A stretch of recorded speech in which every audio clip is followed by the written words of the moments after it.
രണ്ട് രാജാക്കന്മാർ 25 അധ്യായം 1 മുതൽ 30 വരെയുള്ള വാക്യങ്ങൾ. ജെറുസലേമിന്റെ പതനം. സിദെക്കീയുടെ 9 വർഷം 10 മാസം 10 ദിവസം ബാബിലോൺ രാജാവായ നബൂക്കദ്നേസർ സകല സൈന്യങ്ങളോടും കൂടെ വന്ന് ജെറുസലേമിനെ ആക്രമിച്ചു. ചുറ്റും ഉപരോധം ഏർപ്പെടുത്തി. സിദെക്കീയുടെ 11 ഭരണവർഷം വരെ നഗരം ഉപരോധിക്കപ്പെട്ടിരുന്നു. 4 മാസം 50 ദിവസം നഗരത്തിലെ ക്ഷാമം വളരെ രൂക്ഷമായി. ജനത്തിന് ഭക്ഷിക്കാനായി ഒന്നും ഉണ്ടായിരുന്നില്ല. കൽദായ നഗരം വളർന്നിരുന്നെങ്കിലും കോട്ടയിൽ പിളർപ്പുണ്ടായി. രാജാവും പടയാളികളും രാജകീയ യോഗത്തിനടുത്തുള്ള 2 ചുമരുകൾക്കിടയിലുള്ള വാതിലൂടെ രാത്രി പലായനം ചെയ്തു.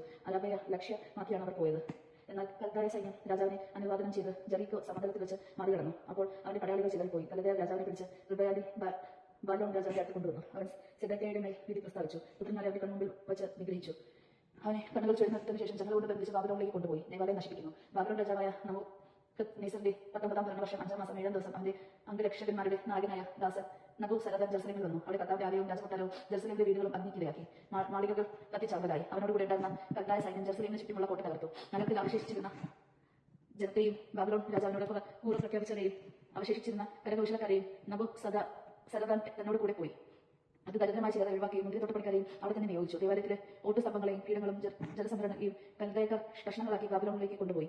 കലശങ്ങൾ, കോരികകൾ, തിരികത്രികകൾ, ധൂപത്തളികകൾ, ദേവാലയ ശുശ്രൂഷയ്ക്ക് ഉപയോഗിച്ചിരുന്ന ഓട്ടുപാത്രങ്ങൾ, നെരിപ്പോടുകൾ, കോപ്പകൾ എന്നിവയെല്ലാം അവൻ കൊണ്ടുപോയി. സ്വർണ്ണമോ വെള്ളിയോ ഉണ്ടായിരുന്നതെല്ലാം അവൻ കൊണ്ടുപോയി. കർത്താവിന്റെ ആലയത്തിൽ സോളമൻ നിർമ്മിച്ച 2 സ്തംഭങ്ങൾ, ജലസംഭരണ പീഠങ്ങൾ എന്നിവയ്ക്ക് ഉപയോഗിച്ച ഓടിന്റെ തൂക്കം നിർണായകമായിരുന്നു. ഒരു സ്തംഭത്തിന്റെ ഉയരം 18 മുഴം. അതിന്റെ മുഴുവൻ ഉയരത്തിൽ ഓടുകൊണ്ട് നിർമ്മിച്ച മകുടം ഉണ്ടായിരുന്നു. അതിന് ചുറ്റും വലപ്പണിയും മാതളനാരങ്ങളോടും ഓടുകൊണ്ട് തീർത്തിരുന്നു.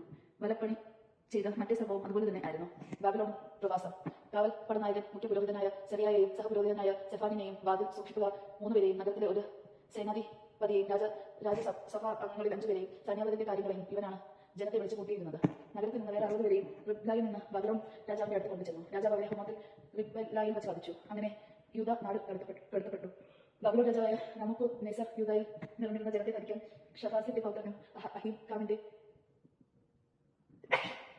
പുത്രനുമായ ഗദാലിയനെ ദേശാധിപതരായി നിയമിച്ചു. ബാബിലോൺ രാജാവ് ഗദാലിയയെ ദേശാധിപതി ആക്കിയെന്നറിഞ്ഞ് അവിടെ ഉണ്ടായിരുന്ന സേനാപതികൾ സൈന്യസമേതം മിസ്പായിൽ ഗദാലിയയുടെ അടുത്ത് ചെന്ന് അവർ നത്താനിയായുടെ മകൻ ഇസ്മായേൽ, കരയായുടെ മകൻ യോഹന്നാൻ, നെത്തോഫാത്യനായ തൻഹുമേത്തിന്റെ മകൻ സെറായിയ, മക്കാനിന്റെ മകൻ യാർനിസ എന്നിവരായിരുന്നു. ഗദാലിയ അവരോട് സൈന്യത്തോട് സത്യം ചെയ്തു പറഞ്ഞു, കൽദായ അധികാരികളെ ഭയപ്പെടേണ്ട, നാട്ടിൽ താമസിക്കുവിൻ. ബാബിലോൺ രാജാവിനെ സേവിച്ച് നാട്ടിൽ താമസിച്ചുകൊള്ളുവിൻ, എല്ലാം ശുഭമാവും. എന്നാൽ 7 മാസം രാജ കുടുംബാംഗമായ എലീഷാമായുടെ പൗത്രനും നെത്താനിയുടെ പുത്രനുമായ ഇസ്മായേൽ പറഞ്ഞ് 10 പേരോടൊപ്പം മിസ്പയിൽ ചെന്ന ഗലീലയുടെ കൂടെ ഉണ്ടായിരുന്ന കൽദായരെ ആക്രമിച്ചു വധിച്ചു. കൽദായരെ ഭയപ്പെട്ട് കുലീനരും താഴ്ന്നവരുമായ ജനമെല്ലാം സേനാപതികളോടൊപ്പം ഈജിപ്തിലേക്ക് തിരിച്ചു. യൂദാ രാജാവായ യഹോയാക്കിന്റെ വിപ്രവാസത്തിന്റെ 30 വർഷം എവനിൽ മെരോദാക്ക് ബാബിലോൺ രാജാവായി ഭരണമേൽക്കുകയും ആ വർഷം 12 മാസം 27 ദിവസം യോഹാക്കിനെ സൗമന്യസത്തോടെ മോചിപ്പിക്കുകയും ചെയ്തു. രാജാവ് അവനോട് കരുണയോടെ സംസാരിക്കുകയും ബാബിലോൺ അവനോട് കൂടെ ഉണ്ടായിരുന്ന രാജാക്കന്മാരെക്കാൾ ഉയർന്ന സ്ഥാനം നൽകുകയും ചെയ്തു. അങ്ങനെ യഹോയാക്കിൻ കാരാഗൃഹ വസ്തുക്കൾ ഉപേക്ഷിച്ചു. ജീവിതകാലം മുഴുവൻ പതിവായി രാജാവിനോട് ഭക്ഷണം കഴിച്ചു. രാജാവ് അവന് മരണം വരെ ദൈനംദിന ആവശ്യങ്ങൾക്ക് പണവും നൽകി പോന്നു. ദൈവജനമാണ് കേട്ടത്. നാം ദൈവത്തെ സ്തുതിക്കാം. ക്രിസ്ത്യാനിക്ക് സ്തുതി.